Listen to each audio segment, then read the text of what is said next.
मैं हूं एडवोकेट सुबोध गुप्ता। आज के इस वीडियो में मैं इस बात पे चर्चा करूंगा कि यदि आपने गलती से या जाने अनजाने या किसी धोखेवश किसी ब्लैंक पेपर पे साइन कर दिया है और किसी पार्टी को दे दिया है, किसी व्यक्ति को दे दिया है, या किसी स्टैम्प पेपर पे साइन कर दिए हैं और अब वह व्यक्ति आपको तरह तरह से परेशान कर रहा है, धमका रहा है, अवैध वसूली की कोशिश कर रहा है और आपसे पैसा हड़पना चाहता है, या उसने उस ब्लैंक पेपर पे या उस स्टैम्प पेपर पे अपनी मर्जी से कुछ भी लिख दिया है, या भले ही वो पेपर ब्लैंक नहीं था, आपने किसी मजबूरी के तहत उसमें जो भी अनाप शनाप शर्तें उसने लिखी वो आपने उस पर साइन कर दिए हैं और आप एक मुसीबत में फंस चुके हो और वो एग्रीमेंट, वो पेपर, वो स्टैम्प पेपर आपके जी का जंजाल बन गया है। तो इस वीडियो में हम डिस्कस करेंगे कि इन सब कागज़ों की क्या लीगल वैलिडिटी होती है और अगर आप इस सिचुएशन में फंस गए हो तो आपके पास क्या कानूनी उपाय हैं बाहर निकलने के लिए। वैसे तो ऐसे बहुत सारी परिस्थितियां हो सकती हैं जिसमें आपको कोई पेपर साइन करना पड़ेगा या आपको शर्तें मंजूर भी नहीं थी, आपने अनमने मन से साइन कर दिया। ऐसी काफ़ी सिचुएशंस हो सकती हैं, परंतु लगातार दो तरीके के डॉक्यूमेंट मेरे सामने आते हैं। एक तो कि किसी व्यक्ति ने किसी साहूकार से, किसी मनी लेंडर से पैसा उधार लिया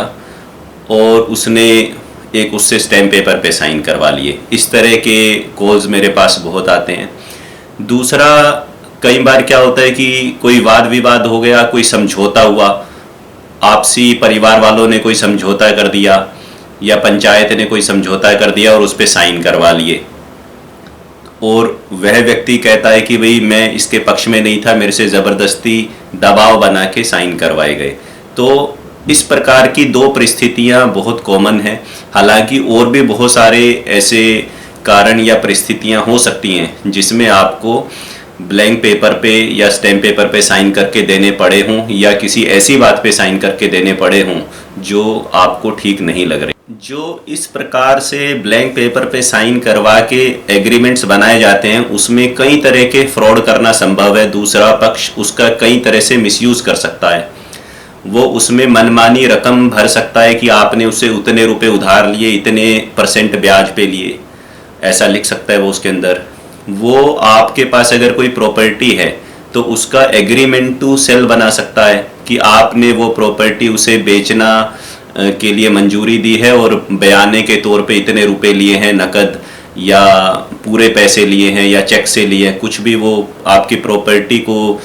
खरीद बेच की एग्रीमेंट बना सकता है उस प्लेन पेपर पे। और कोई व्यक्ति बहुत ही दुष्ट हुआ तो आपकी वसीयत भी लिख सकता है वो उस पेपर पे, और खुदा न खास्ता आपकी मृत्यु हो जाए तो बाद में वो वसीयत लेके कोर्ट में पहुंच सकता है कि ये व्यक्ति अपनी सारी ज़मीन जायदाद मेरे नाम कर गया था। और भी बहुत सारे दुरुपयोग हो सकते हैं अगर आपने ब्लैंक पेपर पे या ब्लैंक स्टैम्प पेपर पे साइन करके किसी को दे दिए हैं तो। एक बड़ा ही कॉमन क्वेश्चन बार बार इस संदर्भ में मेरे सामने आता है कि अगर प्लेन पेपर पे साइन किए हैं तो क्या वो लीगली वैलिड है। उस पर अगर कोई एग्रीमेंट बना दिया गया है, यानी कि वो स्टैम्प पेपर ना हो, तो क्या वो एक लीगल एग्रीमेंट माना जाएगा। इसका उत्तर है हाँ। यदि आपने कोई एग्रीमेंट बना दिया है, कोई कॉन्ट्रैक्ट बना दिया और वो प्लेन कागज़ पे बना दिया, किसी स्टैम्प पेपर पे नहीं बनाया, तो भी वो एक एडमिसिबल एविडेंस कोर्ट में माना जाएगा। कोर्ट उसको वैलिड मानेगी हाँ। लेकिन जब कोर्ट में वो डॉक्यूमेंट प्रस्तुत किया जाएगा, यदि साइन आपके हैं, सब कुछ ठीक है,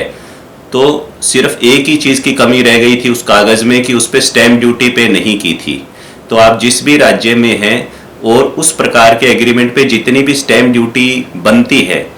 उस स्टैम्प ड्यूटी को ना पे करने की जो पेनल्टी लगेगी,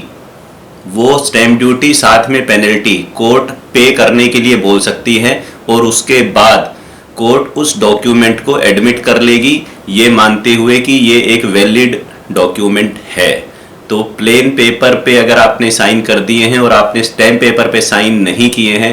तो इस बुलावे में मत रहिएगा कि मैंने स्टैम्प पेपर पे साइन नहीं किए तो ये लीगली वैलिड नहीं होगा। एक क्वेश्चन और बार बार सामने आता है कि जो डॉक्यूमेंट साइन किया गया, जो कथित एग्रीमेंट साइन किया गया, उस पे गवाहों के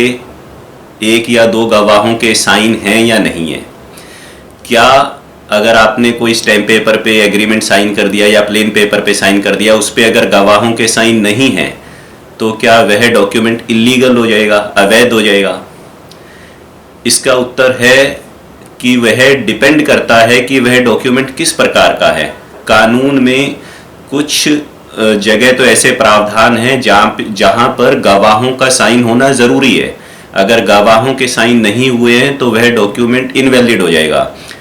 उदाहरण के लिए वसीयत, विल, अगर आपने कोई विल बनाई है और उस पर दो गवाहों के साइन नहीं है तो वो विल कानूनी रूप से मान्य नहीं मानी जाएगी। परंतु इसके अलावा अगर कोई जनरल एग्रीमेंट्स हैं, कुछ भी है, उसमें गवाहों के साइन नहीं भी हैं तो भी वह जो एग्रीमेंट है विदाउट विटनेस के सिग्नेचर के भी लीगली वैलिड माना जाएगा। नेक्स्ट क्वेश्चन जो बार बार पूछा जाता है कि मैंने कोई एग्रीमेंट साइन कर दिया या स्टैम्प पेपर साइन कर दिया या कुछ भी साइन कर दिया, प्लेन पेपर साइन कर दिया, वो एक एग्रीमेंट बन गया कोई भी लेन देन का, किसी भी चीज़ का, परंतु वह नोटराइज्ड नहीं है, तो क्या नोटराइज करवाना ज़रूरी था उसे लीगली वैलिडेट करने के लिए? बिना नोटरी के क्या वो इलीगल हो जाएगा? इसका भी उत्तर है नहीं। अगर कानून में ये प्रावधान नहीं है किसी पर्टिकुलर एग्रीमेंट के रिलेटेड कि इसका नोटराइज होना जरूरी ही है, तब तो बात अलग है। अदरवाइज अगर आपने कोई एग्रीमेंट बनाया है और आपने उसे नोटरी नहीं करवाया है, नोटराइजेशन नहीं हुआ उस डॉक्यूमेंट का, तो भी वह लीगली वैलिड एग्रीमेंट माना जाएगा। नोटरी होने का अर्थ सिर्फ इतना ही होता है कि जो व्यक्ति नोटरी कर रहा होता है वो एक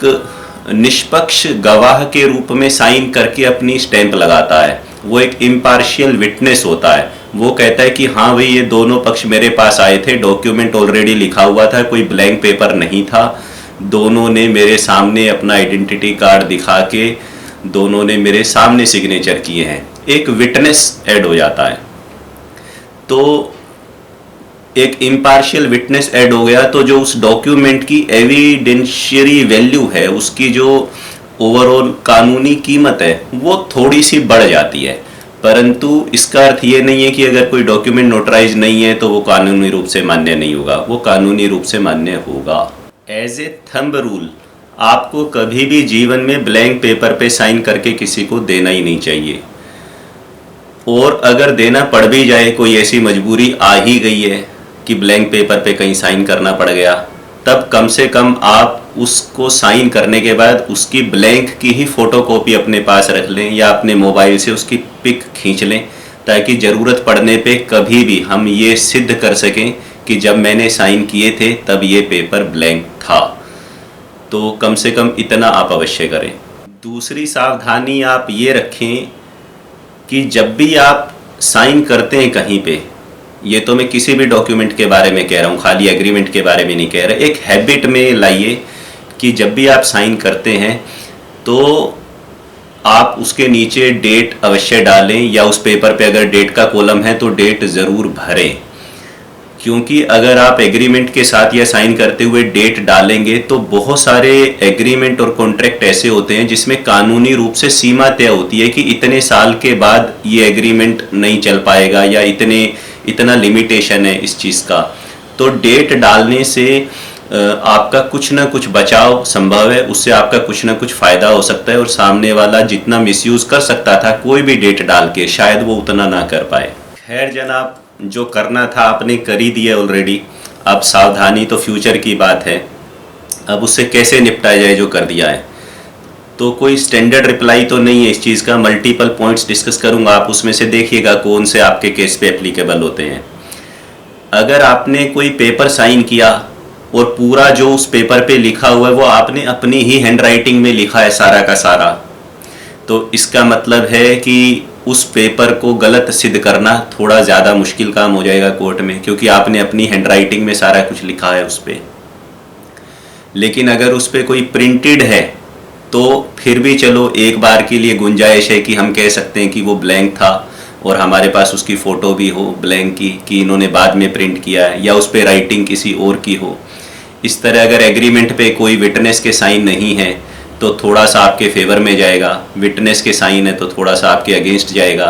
अगर वो नोटराइज भी हो रखा है तो क्योंकि नोटरी करने वाला व्यक्ति एक निष्पक्ष गवाह के तौर पे साइन कर रहा है कि मेरे सामने साइन किए हैं, तो ये बात आपके थोड़ी अगेंस्ट जाएगी।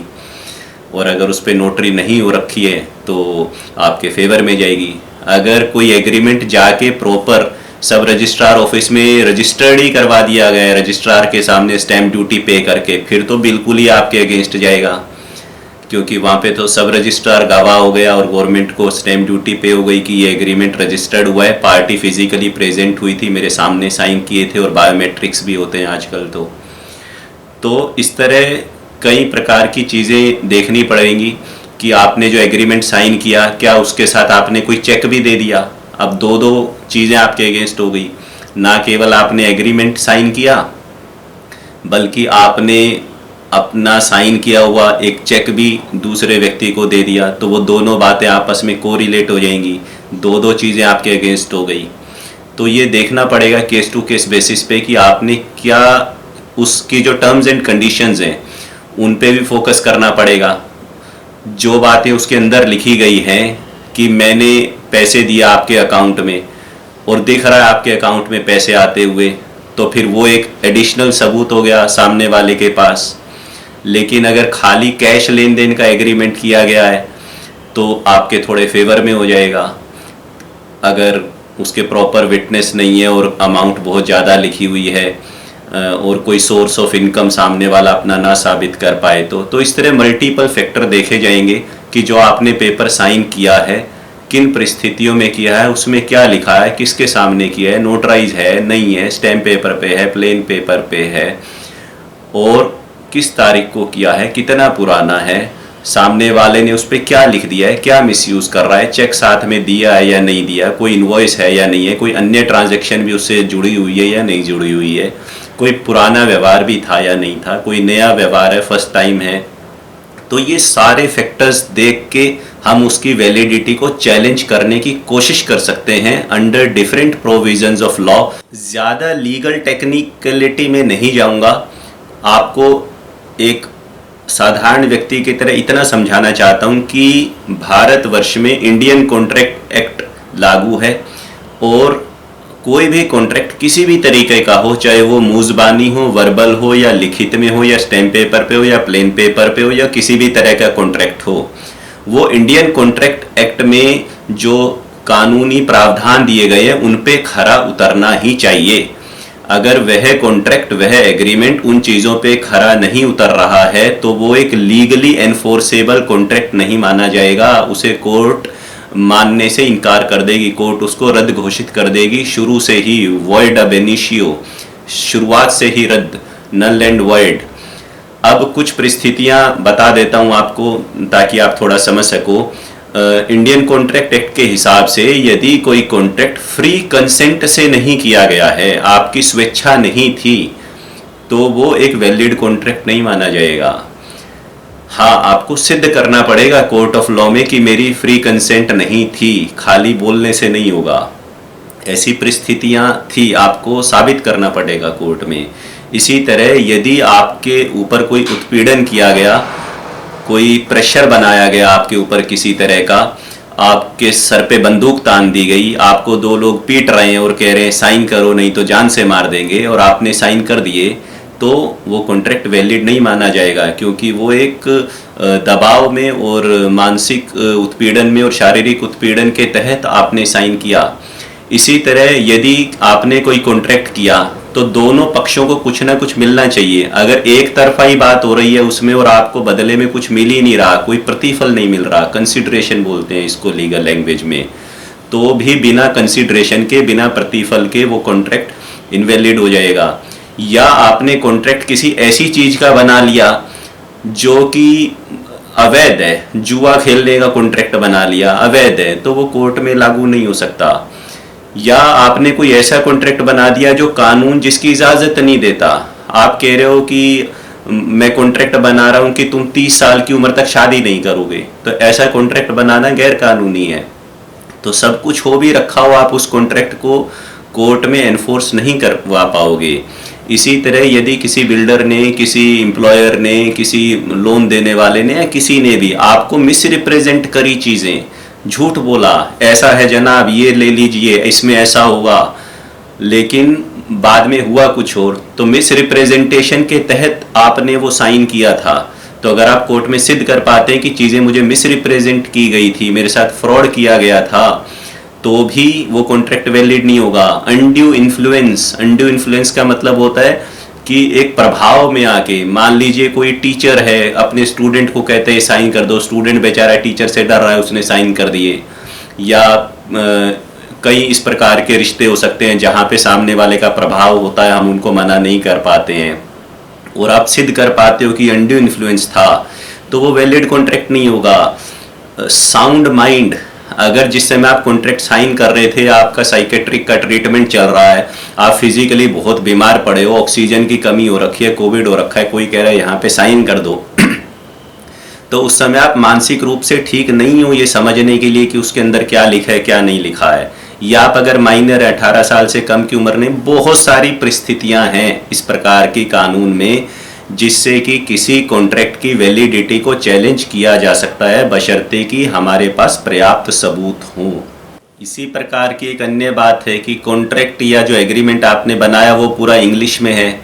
आपको इंग्लिश पढ़नी नहीं आती, आप अंगूठा छापो, आपने अंगूठा लगा रखा है, हिंदी भी पढ़नी नहीं आती, या किसी अन्य भाषा में है, उस पर किसी गवाह के साइन भी नहीं है, ऐसा कहीं लिखा भी नहीं है किसी ने कि भई आपको अंग्रेजी पढ़नी नहीं आती तो इसमें जो भी लिखा है वो आपकी भाषा में आपको समझा दिया गया है, कोई समझाने वाला भी नहीं था, तो आप बाद में इग्नोरेंस का प्ली ले सकते हैं कि मुझे नहीं पता था कि इसमें क्या लिखा है, और ऐसी ऐसी परिस्थितियों पे विश्वास करके, ट्रस्ट करके मैंने इस चीज़ को साइन किया था। अब बात करता हूँ कानूनी विकल्प की। दोनों तरह के कानूनी विकल्प आपके पास हैं, सिविल कोर्ट के दरवाजे भी आपके लिए खुले हैं, और अगर केस की परिस्थितियां इंगित करती हैं,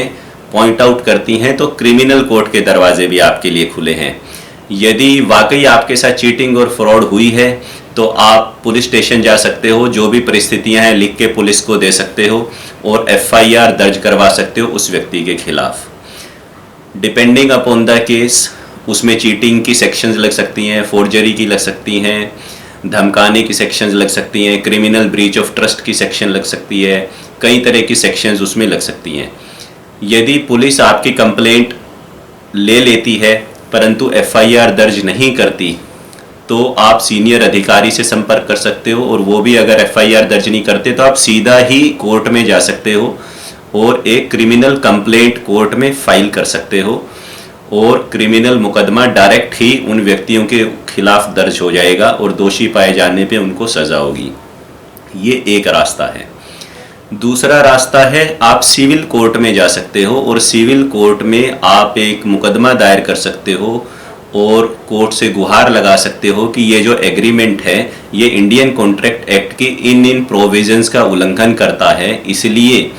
इसको रद्द घोषित किया जाए, नल एंड वॉइड घोषित किया जाए शुरू से ही, और जो भी इससे रिलेटेड व्यवहार हैं वो गैर कानूनी हैं और इसको कोर्ट के माध्यम से लागू नहीं किया जा सकता, और सामने वाले के पास हमारे जो भी अन्य डॉक्यूमेंट हैं जो उसने हमसे ले लिए हैं इस गैर कानूनी कॉन्ट्रैक्ट के तहत, उनको भी मिसयूज़ करने के लिए स्टे लगाया जाए। तो आप सिविल कोर्ट का दरवाज़ा भी खटखटा सकते हो और क्रिमिनल कोर्ट का दरवाज़ा भी खटखटा सकते हो, और दोनों का दरवाज़ा भी खटखटा सकते हो। और फाइनल बात ये बता देता हूँ कि एग्रीमेंट शब्द का मतलब ही होता है कि उसमें दो पार्टीज़ होंगी, कॉन्ट्रैक्ट का मतलब ही होता है कि उसमें दो पार्टीज़ होंगी, वो डॉक्यूमेंट में दो पार्टीज़ होंगी, दोनों ने उस पर साइन किए होंगे। अगर दोनों पार्टीज़ के उस पर साइन नहीं है तो वो एग्रीमेंट नहीं कहलाता, वो कॉन्ट्रैक्ट नहीं कहलाता, वो सिर्फ एक एक्नॉलेजमेंट है, वो सिर्फ एक रसीद है,